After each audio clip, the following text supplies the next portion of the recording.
आज আমি তোমাদের ক্লাস 4 এর butterfly a dream of journey পড়াটি একটি অ্যাক্টিভিটি পড়ে লিখেছি। এটি তোমাদের করতে হবে। Fill in the blanks with the present continuous form of the given verbs. Samir dash draw a picture. The boy dash climb a rock. I dash talk to my friend.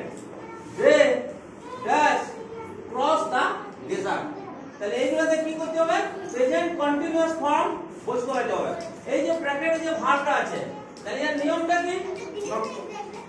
কর্তা অনুসারে am is are এবং ভার্বের শেষে ING যোগ করতে হবে। তার মানে শামিম আছে, তাহলে এর পরে is বসবে কর্তা অনুযায়ী। the boy আছে, তাহলে এর পরে is বসবে। I এর পরে am বসবে। they এর পরে are বসবে। তাহলে শামিম is আর এই ভার্বটার শেষে আইএনজি যোগ করতে হবে।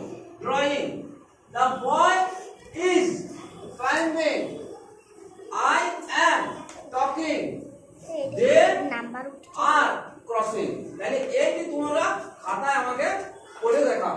তার জন্য আমি একটু তোমাদেরকে বলে দিচ্ছি। আমরা জানি যেমন আমি খাই, আমি খেয়েছি আর আমি খাবো। তাহলে আমি খাই হচ্ছে কি, এটা আমার বর্তমান কাল বোঝাচ্ছে। আমি খেয়েছি এটা অতীত কাল বোঝাচ্ছে। আর আমি খাবো এটা হচ্ছে ভবিষ্যৎ কাল বোঝাচ্ছে। তাহলে কাজ সম্পন্ন হওয়ার সময়কে ক্রিয়ার কাল বলে। তাহলে এই ক্রিয়ার কাল তিন ধরনের: present tense, past tense, future tense. প্রতিটি টেন্সের আবার চারটি করে ভাগ আছে: indefinite, present indefinite, present continuous, present perfect, present perfect continuous. তাহলে আমাদের যে কাজটা দিয়েছে, আমাদের এই butterfly a dream of journey বইয়ে অ্যাক্টিভিটি 7 এ সেটা হচ্ছে প্রেজেন্ট কন্টিনিউয়াস টেন্সের উপর। এবার তোমরা এই কাজটি খাতায় করে দেখাও, বুঝলে?